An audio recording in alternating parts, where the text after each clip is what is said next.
This is Shawn Hardy, CEO, 1CW Pro Wrestling. You're listening to the Three Count Podcast.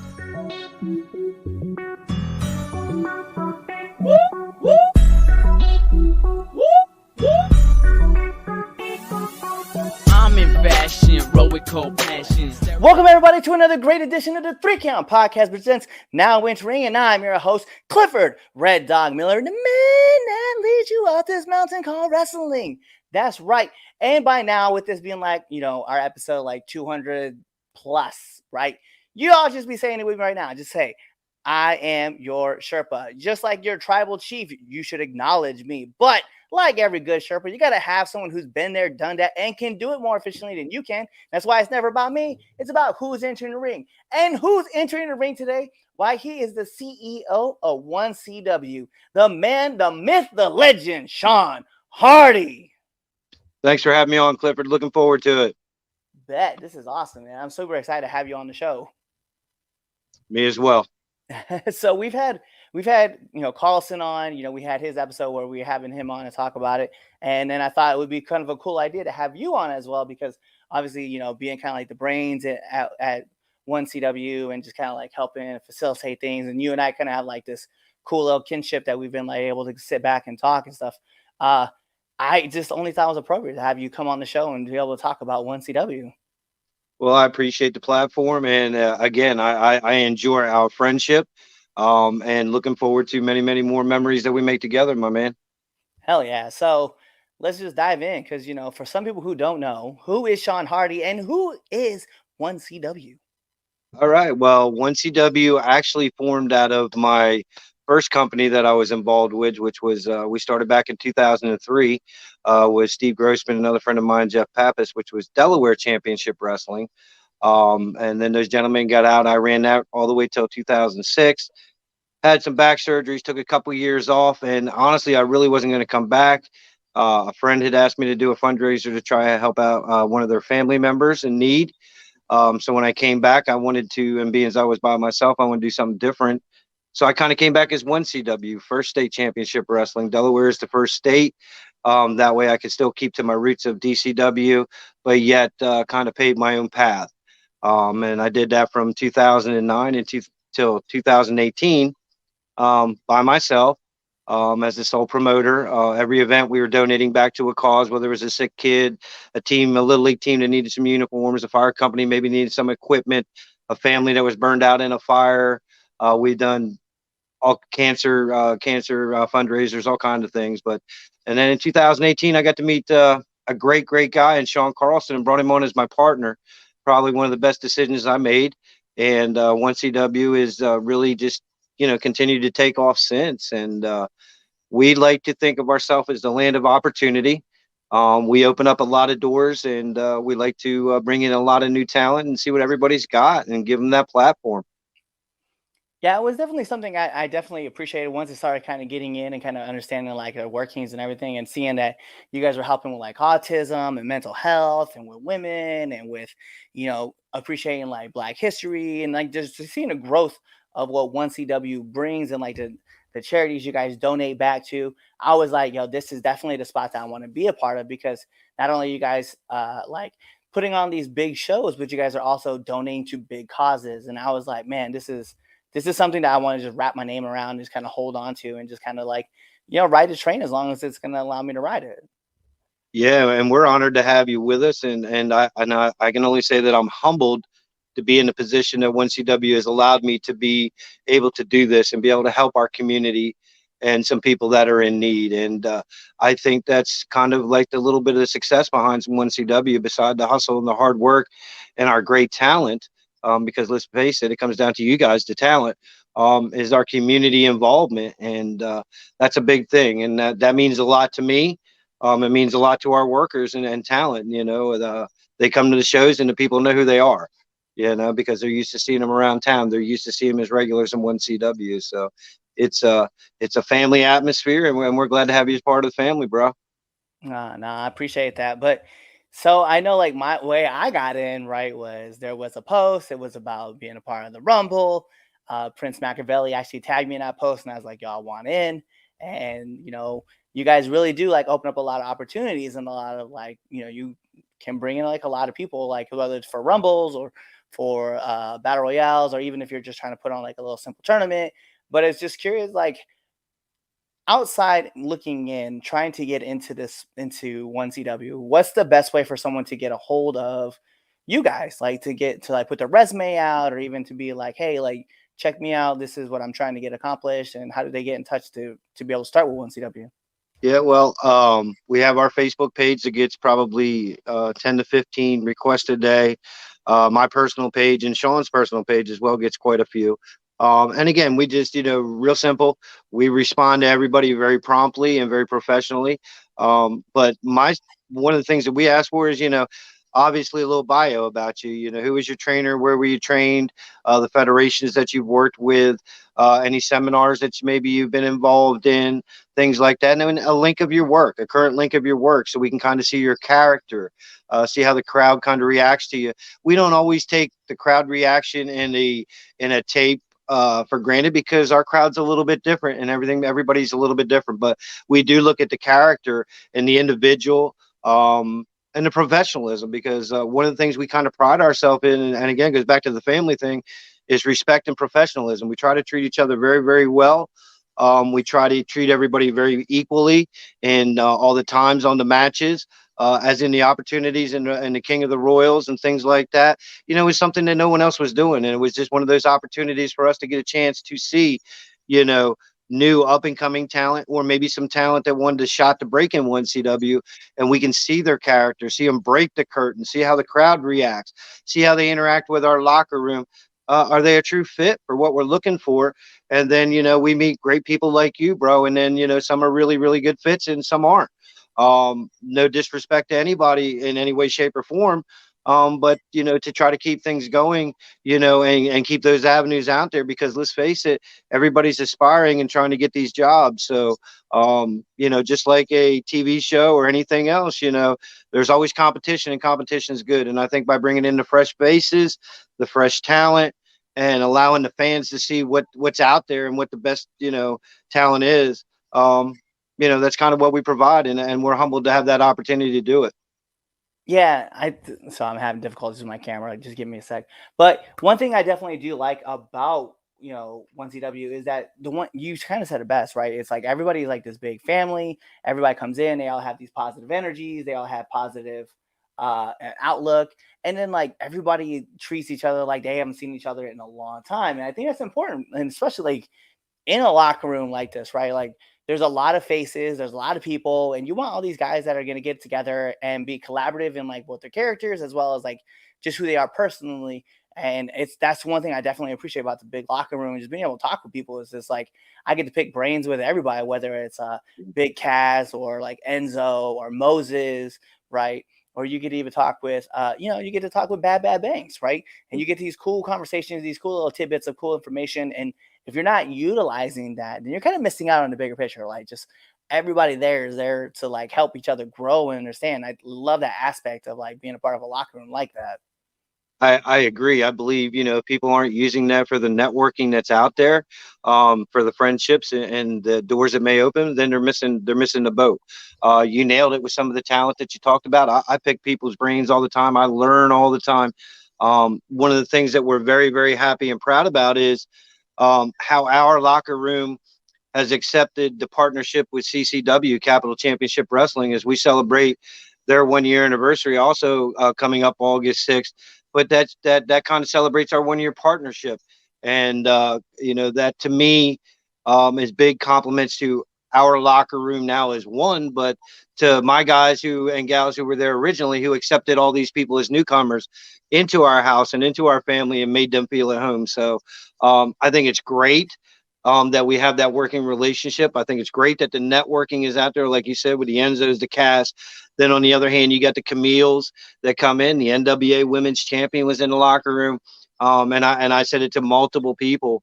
The talent that has come in and out through the females and the males. Again, if people are not sitting there and picking the brains of each other and using the networking on trying to, hey man, let's get together and see what we can do on getting each other more jobs and more bookings and things like that, which I do all the time. You can ask any of the guys that work for me, if anybody's ever looking to get bookings other places, Between Shawn and myself, we know a lot of other promoters, and we do a lot of messaging and we do a lot of recommendations trying to get people bookings to try to help build their schedules. So I think our talent appreciates that. So it goes back to, again, that networking goes both ways, not just you guys, but we try to help you guys as well. Yeah, it's definitely fun, especially well, I get to do all through my bookings, and I mean, I go through and get all my bookings and stuff like that. But as far as networking goes, like this is where it all comes down to. Like, I get to talk to everybody, bring them on this podcast, talk to them, and get more kind of like a one on one. Like, talking in the locker room is cool and everything, and you get to spread out that knowledge amongst. But sometimes, you just want to be able to be like, yo, let me spend some one on one time and get that cool conversation that normally I wouldn't be getting outside of it. And I think. Being in places like 1CW just gives you that opportunity to just be like, hey man, let me talk more to you, like on the side, and just be able to see what I can do. And then you get to further things out like this, like my like the 3 Count podcast. I I find it interesting too, because like the one thing that, and it's, I don't want it to sound like I'm trying to put on like put down other companies, 'cause that's not what I'm trying to get at.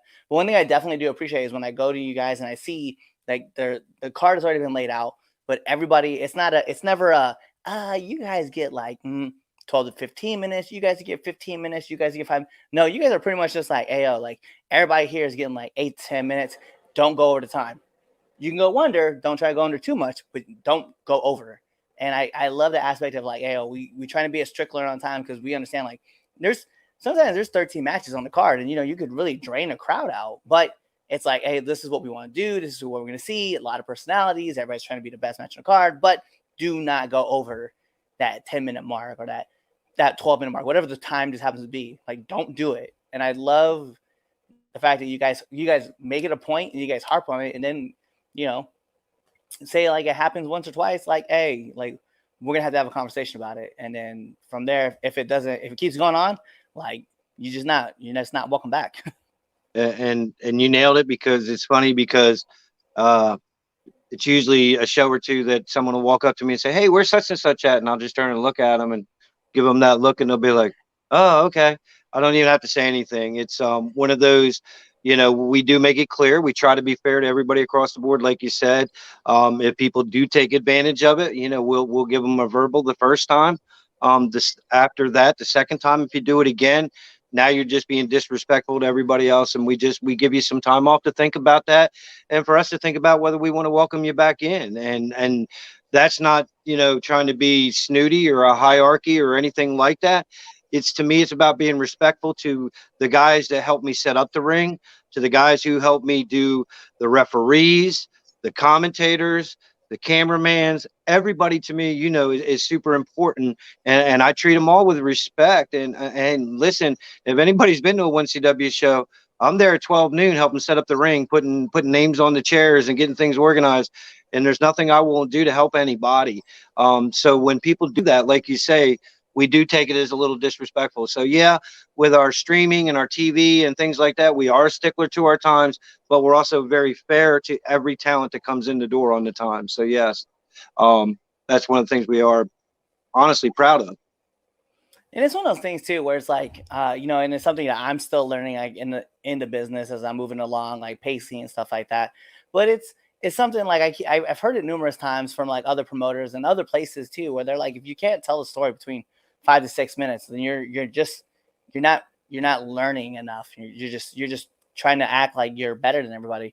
But when you get that 8 to 10, like, man, like that's like the sweet spot for like any kind of match. Anyway, at least I like to think so, especially from Yeah, the conditioning side of things. So it's very crazy to see people who are just like, you know what, like I'm just gonna do this. I'm gonna do it now. Go 12 minutes in a match. I'm only right. supposed to go 10. I'm just like, yeah, you probably should really think about that. And again, you've been there and you've been in house, and any of our fans will tell you, we're not firm believers of squash matches. We don't put 3-minute matches together and try to squash anybody's character. We're not into that. It's equal time, equal shine. If you want to get out there and spend 4 minutes on the microphone, then you just took away 4 minutes of your ring time. That's your trade off. But at the same time, again, we're giving everybody that platform. We're trying to put it out there, and we want to make sure that everybody uses this platform. Hey, I say it all the time. I don't care if I'm your first step, second step to get whatever it is you want to be, or your last step. It doesn't matter as long as you're taking a step and I'm taking a step with you. I'm proud to do that. So again, it comes down to respecting everybody, and I think Shawn and Sean work really hard at that at 1CW.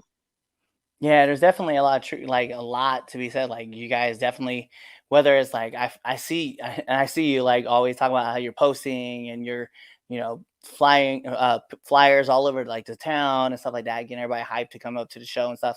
And it shows because I mean like I think on average I think I see between like 200 to like 300 people like every show showing up and just enjoying themselves. Like because you can see some people you can see like where sometimes there might be like that thing where it's like I I'm here, but like this kind of but no, like the crowd is active from like the very first match to the very last match. Like they're truly involved into like the whole situation, which is awesome because then you get matches kind of like how you mentioned with Camille, and then you get Alley Catch, right? Which I had mentioned it on our debate show numerous times. I was like, yo, if you guys didn't get a chance to see this match, you guys missed like one of the coolest things like of all time. Like Yeah, you're watching the NWA champion versus one of the top indie stars just in the ring, and then aside from that, absolutely. you have Miles going with Bro Keller, and then Miles, by the time that this airs, Miles Millennium will have wrestled JTG, and then you get to see like stars like Andino take a rise, and you see Eddie Vasquez, and you see all these cool talents. It's like if you're not watching the show, you're missing like some of the great people who are attached to it.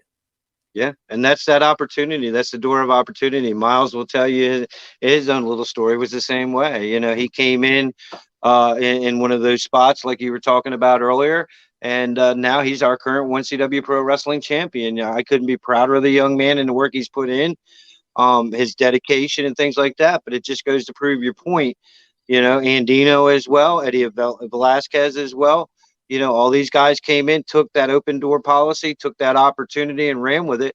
And I see that in your future as well. I've seen that door kicked open. I see you knocking. I see you calling out a few people, and I think you got a few things going on yourself. So big things, bright things happening in Wincy Pro Wrestling, and I'm again, man, excited to be with it, man.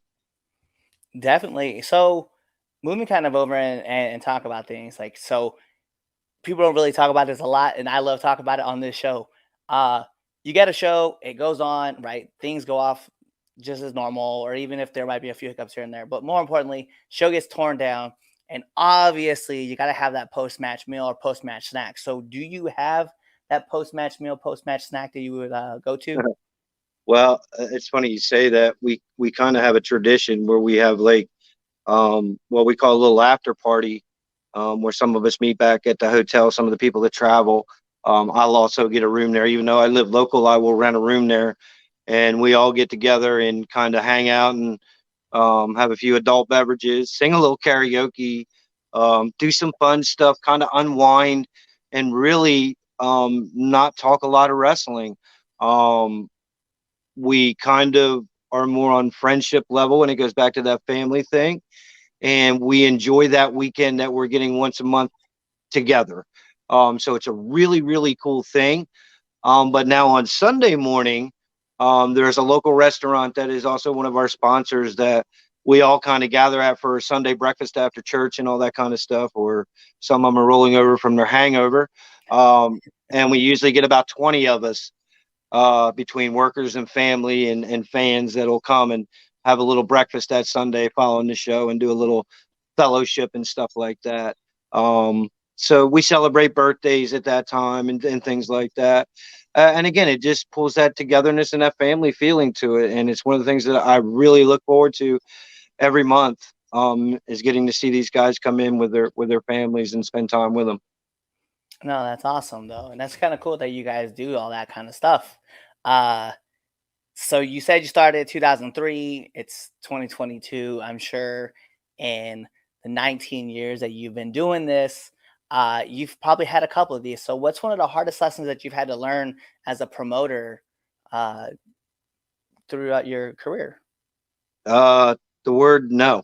Sometimes you have to say no. Um, it's really hard because you see how hard some of these people work, and you do want to give them opportunities. But there's only so many spots on every event. So even though we do have an open door policy and we do, you know, um, offer a lot of opportunity, there is times we have to say no. And that's a hard lesson because, again, as you become close to some of these guys and things like that, There's a time where, when you can see they're injured and they're trying to work through an injury, and you have to be the one to look at them and say, no, man, let's do a run in tonight, or let's do this, or let's do that. Um, and sometimes that's hard in our vocabulary because we all have big egos, but obviously as the promoter, um, saying no to people is very hard because we definitely like to offer everybody that chance. Yeah, and I think that's the one thing like about like a lot of talent, like and just people in general. Like we want to prove to people that we can do what maybe physically we just can't do, right? Like it's like I'm still able to work and like, dude, you could barely run the ropes right now. Like I would tell you that you probably should just chill out for the night and just do something else, right? Like but everybody still actively wants to be a part of the show. And Yeah. I think it's like the danger side of like being a pro wrestler or just even being a worker, right? It's just that you you're hurt, but like as long as you can walk, you want to work. And it's sometimes it's tough to be told like, hey, like Yeah. relax, you're fine. And especially, and you can relate to this a lot. It's the adrenaline and the thrill of the entertainment itself. And then it's the other half of you're letting everybody down on the team. And, then I have to be that guy to assure you, no, no, no, you're doing us much better by doing this run in, or doing this, or doing this promo, or doing this, because listen, protecting your body this month and bringing you back and having you for around for much longer is so much more important than sending you out tonight while you're hurt, and it ruins you for life, and it ruins us for any other plans that we may have. But it goes back to, it ruins you for life. And as a promoter, that's something we don't want to ever have to live with. And we pray that that never happens to anybody. So yeah, sometimes saying no to people, when they're injured and like that, is super important and super tough. Yeah, it was something I had to learn too myself was that like back in like August of last year, I actually had a full mental breakdown. Um and it was bad. And I had to like kind of like pull myself and I was supposed to work. I was supposed to debut for a company and I couldn't get it. And like I was told like, hey, and this was like the worst thing was like in my day we just kind of picked things up and just kept it moving. And I'm like, well, No, yeah, no, but the problem becomes if I do that and then that person or a person I'm working or myself, like I get injured, what good am I to yeah, you then? And what good is that person absolutely. to you if they're injured? So it's one of those things where it's like you have to remember too, like mentally, like you got to check with yourself too, because physically, yeah, you may be good to go, or even sometimes physically, you may be like halfway good to go, but mentally, you got to also check your mental status too, and just make sure that physically and mentally you're ready to go. Because if you're not, if you're stacking on either one of those departments, you could do some serious damage, and Absolutely. it's hard to swallow that pill to be like, you know what, like let me just be honest and take it easy today, and we'll figure out what we can do. And that's the honest truth. And let me just say this, man. First of all, proud of you for going through what you're going through, and you're never alone, man. I'm always here. If you ever need somebody, you pick up the phone and call me. Okay. All Appreciate right. that. Personal note right there, but proud of you, brother. But to get into that a little bit, absolutely, it's a big thing because of the fact of like you said, injuries and things like that are so important. So, again, making sure that the talent understands that as well, that we're all on the same page, looking out for each other, and that old back in the day, suck it up, let's go, tape it up, shoot it up, whatever it is. Those days are over. I'm a realist, and I understand, and I hurt just like everybody else. I have my ups, I have my downs. So I thoroughly understand that. One of the things that, again, Sean and Sean, at 1CW, we pride ourselves on is making sure we speak to each and every talent before the show. We shake their hands, we say hello, hey man, good to see you, give you that little hug. That's our little chance of spending a minute with you, saying hello, making sure they're all right, and that's our acknowledgement and our respect to you guys. But that gives us a little one-on-one time with each person. A lot of times that turns into a 5-10 minute conversation. Sometimes it may be 30 seconds then, and then 5 or 10 later. But we make sure that everybody knows that we're there. So that's important, and that was a good point that you brought up. Yeah, it's cool too because like I know like we like whenever I show up, like I show up and say hello and like shake everybody's hands, which by the way, that's great advice for people. We'll talk about that question. You guys already know we put that do and do not. Uh, but it's cool, like walking in, talking to everybody, and then especially with you and Carlson, like just right there off the jump, like get to shake you guys' hands, talk to you for a quick second, and it feels like. And I know we hadn't seen each other like a month, but sometimes it feels like I ain't seen you guys in years. But it never feels like a conversation ever left off. It's almost like we haven't seen each other in years, even though it's been a month. But we just continue the conversation going like we just like saw each other yesterday, which is actually really about that family oriented kind of feel.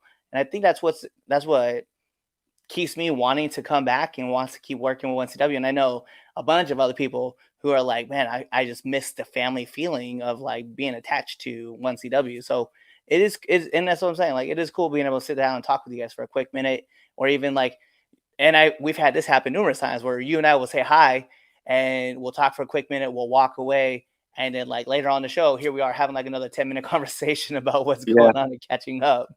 absolutely.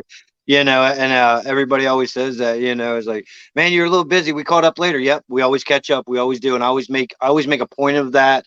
And if not, I always hope that the talent makes a point of that, because it's important to me as well.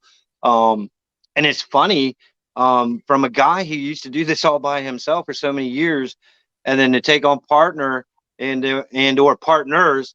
Um, Sometimes I find myself busier than ever, and it's crazy. But I think because we're also professional at what we try to do, we still don't want to lose, track of that respect to our talent. Because one thing that we understand, um, it's you guys that are out there putting it on the line for these fans.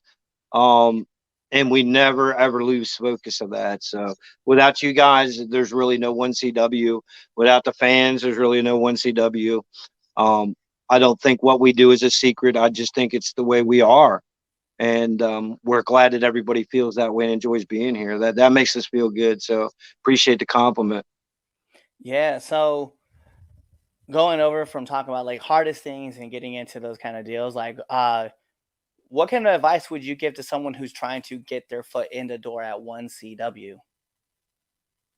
Um, the one thing that I can stress with everybody, and the first thing that I asked for, and I think we touched a little bit on it earlier, was, I'll ask you for a bio of your training and things like that. And that's a quick question because um, we 99.9% will check to see if you were trained, for the plain simple fact of what we were just talking about: injuries, safety of our talent. We don't want to do that to somebody. We wouldn't want to put somebody in there that's unprepared to hurt themselves and one of our people, that is trained. So the big thing that I try to stress to everybody is, listen, this isn't overnight success. um Again, I got in this in 2003, and I'm still doing it, and I'm loving every minute of it. Training was a big part of what we did. Training is a big part of what we do now. My partner trains 3 times a week, um, actively, to get his skills better to be in the ring. And what it's like anything else, the more you do it, the better you are. But it comes down to what you put into it, your professionalism, the way you carry yourself. But your training is super important, knowing the safety issues of what we do. I think a lot of times people watch it on TV and take for granted, oh, I can do that flip, or I can do this, or I can do that. Yeah, but can you do it safely? And that's the question I always ask everybody. So, looking at people trying to come in, hey guys, make sure you put your time in your training, get your bio together, be proud of who your trainer was, um, and make sure that you're prepared to be safe with everybody. Because if you are, then we are the land of opportunity. I love it. I love it. So you've been in the locker room for a long time. You've been around. You've seen some things, and I need to know from a promoter's point of view. I need one do and one don't of the locker room. All right. Well, that's real easy for me. Um, and a lot of times, because I make it easy, if you don't greet me or shake my hand, I can tell you that I will dwell on that all week. It'll be something that my partner and I will talk about all week long. And I'll be like, "Can you believe such and such didn't even shake my hand?" That's a big no to me. I was taught that day one in the business, that when you walked into any locker room, not only did you shake all the talent's hand, seeked out the promoter, everybody. It didn't matter who it was, whether it was the referee, the ring announcer getting the information, whoever it was, you shook their hand, because we were a brotherhood from that point on. So that's one of my big don'ts. People that don't do that kind of, get under my skin. I think the one thing that people do, my big do would be is just be respectful. Period. It's pretty simple. Uh, so those are like all my heavy hitting questions, but we do got to get into the second best segment of the Three Count podcast. People try to figure out what the first is. It's right there. It's Red Dog's Power Rankings. You can find it every Sunday on our debate show. But this is the Three Count podcast, 10 count questions. And Mr. Hardy, this is how it works. I'm going to fire off 10 questions at you rapid fast. Whatever's your answer, that's your answer. Okay. All right. So I'm going to put on an imaginary timer for added pressure. You Bing! know I'm an old guy. And in the words of Mike Goldberg, here we go. SmackDown or Raw? Raw. Favorite movie?